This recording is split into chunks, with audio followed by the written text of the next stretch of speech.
어제 민주당과 민노당은 이준석 후보의 토론회 발언에 대해서 맹비난을 퍼부었습니다. 그 모습도 보겠습니다.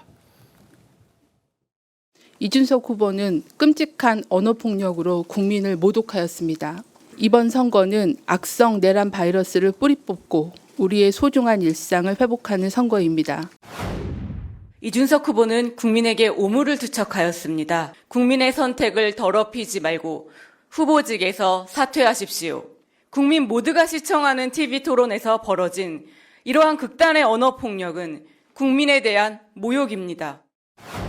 언어 성폭력을 저지르고도 제대로 된 사과 한마디가 없이 뻔뻔하게 발과 손가락 타령을 해대고 있는 이준석 씨는 더 이상 대한민국의 대통령 후보가 될 자격도 국회의원직을 수행할 자격도 없습니다. 자, 민주당 의원들은 아침부터 일제히 빠르게 SNS에 입장을 내면서 후보 사퇴론까지 거론했었죠.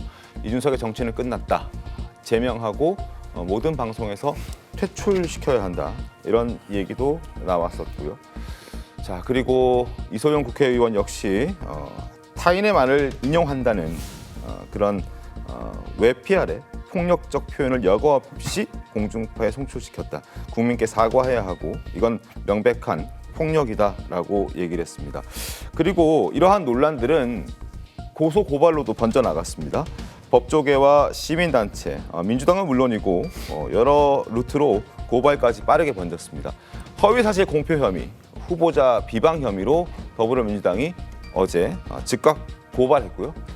그리고 이병철 변호사도 형법상 여성 모욕 혐의, 그리고 허위사실 적시 명예훼손 혐의, 후보자 비방 혐의, 이러한 혐의들로 고소 고발에 지금 나선 그런 상황입니다. 자, 그런데 이제 공소장이 나오면서 이게 과연 허위 사실로 볼 수 있느냐 하는 논란도 지금 좀 불거지고 있는 그런 상황이거든요. 김상희 평론가 어떻게 보셨습니까?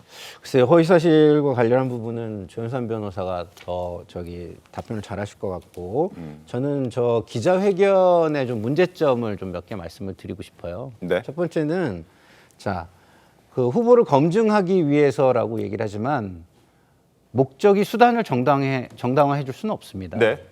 그렇기 때문에 후보를 검증할 때 가족의 문제가 있다면 굳이 저거를 적시해서 원문 그대로 얘기를 할 필요가 있었는가? 네. 당신의 자식 문제가 이런 문제가 있는데 이걸 어떻게 예방할 것입니까? 앞으로 이 가족의 문제는 대통령한테도 큰 걸림돌이 될 수 있는데 이거를 예방할 수 있는 방법이 있습니까? 이렇게 물으면 될 거거든요. 근데 국민정서법을 어긋나게 하면서 이 헌법보다 더 정치인들한테는 중요하다는 게 국민정서법입니다. 거기에 어긋나는 그 예시를 가져와서 어떤 국민의 혐오감, 수치감을 자극할 필요가 있었는가가 하나의 문제고요. 두 번째는 이재명 후보의 그 아들이 좀 잘못한 부분이 있다고 생각해요. 그렇지만 네. 사법 처리를 받았습니다. 근데 사법 처리를 받은 걸 가지고 계속 얘기하는 게 그럼 우리나라 사법 시스템은 주홍 글씨를 이마에 새기는 시스템이냐라는 부분이 하나가 있고요. 그리고 사과를 하려면 사과를 해야 되는데 저렇게 이슈 전환 시도를 했다는 점에서 제가 볼 때는 이게 청년 정치인이 맞나 기성 정치인을 뺨친다 이런 생각이 듭니다. 알겠습니다. 자, 허위사실 공표 이 부분 고발된 부분과 관련해서 얘기를 좀 해보죠. 이게 허위사실 공표죄로 지금 더불어민주당은 이준석 개혁신당 후보를 고발한 상황이잖아요. 이거 어떻게 좀 봐야 되겠습니까? 일단 지금 이준석 후보가 했다는 그 발언 자체가 앞서 말씀드린 무슨 범죄 일람표상 적시되어 있는 내용과 아마 다른 것으로 보여져요. 본인도 지금 순화했다고 표현을 하는데 네. 그 다르다고 한다면 그 부분도 어떻게 보면 허위 사실의 여지가 있는 부분이고요. 사실 허위 사실 공표죄만 지금 고발된 게 아닙니다. 네. 정보통신망법 위반도 고발이 됐고요. 아동복지법 위반도 고발이 됐어요. 여러 가지 법에 위반했다고 고발이 되어 있고 저는 그중에 어느 하나는 걸릴 가능성이 굉장히 높은 게 적어도 정보통신망법에 따른다고 한다면 네. 누구나 공연하게 정보통신을 이용해서 이런 음란한 말을 하지 못하게 되어 있습니다. 그것도 심지어 대선 토론회에서 전 국민이 지켜보고 심지어 자녀들까지 볼 수 있는 그런 환경에서 이런 음란한 말을 했다는 것 자체가 정보통신망법 위반 소지가 있는 부분이고요. 아동복지법도 마찬가지입니다. 네. 아동에게 위해를 가할 수 있는 그런 발언을 TV를 통해서 발언을 했기 때문에 그것도 마찬가지로 해당될 여지도 분명히 있는 것입니다. 그래서 뭐 형사적인 처벌 절차에 대해서는 뭐 추후 뭐 수사기관이 조금 더 따져봐야 될 문제이긴 하지만 저는 앞서 말씀드린 앞서 다른 분들께서 말씀하신 것과 같이 이준석 후보가 구태여 그런 방식으로 대선 토론회 과정에서 그런 발언할 필요가 있었냐는 말씀을 꼭 좀 드리고 싶은 것이 지금까지 이준석 후보가 어떤 이미지였습니까? 여성과 장애인에 대한 소수자 혐오라든가 갈라치기에 대한 많은 비판과 비난이 있지 않았겠습니까? 그것을 본인의 정치적 자양분으로 삼다는 그런 비판도 많았음에도 불구하고 이것을 여과 없이 대선 토론장에서 여성의 신체에 대한 폭력적인 향황을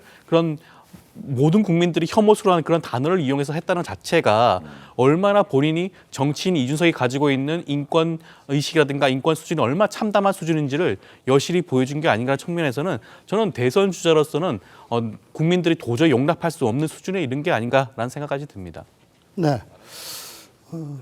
반론을 조금 제기할게요. 이준석 후보가 대선 후보 토론장에서 네. 뭐 저런 얘기를 한 거는 분명히 잘못됐고 부적절합니다. 네. 품격도 낮추고 또 대선 토론회의 취지와 크게 맞지 않는 점도 있습니다. 물론 상대방이 거기에 잘 호응을 해주면 손뼉이 맞아서 뭐 빨리빨리 돌아가고 할 수 있을 건데 자기가 의도한 것과 달리 그 성적 수치심에 대한 감수성이랄까? 안 그래도 평소에 뭐 여혐 그런 이미지가 좀 네. 있는 상황에서 데미지가 더 있었던 거는 인정을 합니다. 근데 지금 앵커께서 질문하신 게 이게 허위사실 공표 같은 게 해당되느냐? 맞습니다. 네. 라고 저 민주당 측 패널한테 질문을 주셨어요. 네. 공소 사실을 상당히 순화해가지고 얘기하려고 애를 썼다라는 네. 거죠. 공소장을 제가 뭐 자세히 보지는 않았습니다만은 인터넷상에 올라온 그 댓글 같은 걸 봤습니다. 그 이재명 후보의 아들이 직접 쓴 거. 네. 그걸 대상으로 얘기를 한 것 같은데 그렇다면 이거는 허위 사실은 아니에요.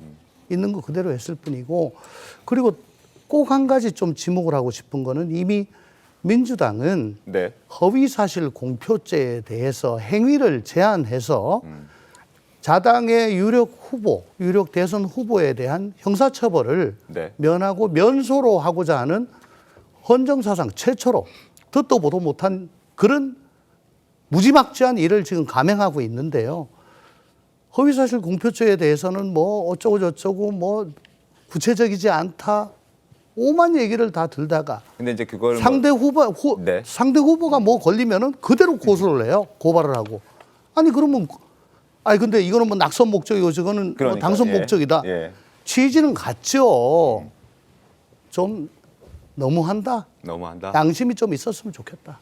말씀을 정말 꼭 좀 드리고 싶습니다. 네. 네, 저도 지금의 논란은 네. 사실 이준석 후보가 자초한 측면이 있다고 분명하게 생각합니다. 여기 계신 모든 분들이 이준석 후보의 문제에 책임이 있다라는 부분에 공감하실 거예요. 그런데 앞서 말씀드린 것처럼 이제 검증의 새로운 시간으로 진입했다고 보는 거예요. 네. 이제 이준석 후보는 분명하게 두 차례에 걸쳐서 불편함을 느꼈을 국민들께 사과드린다라고 말씀드렸습니다. 그러나 이제 그 제기된 의혹들은 범죄 일람표를 통해서 사실에 부합하는 것으로 나타났단 말이에요.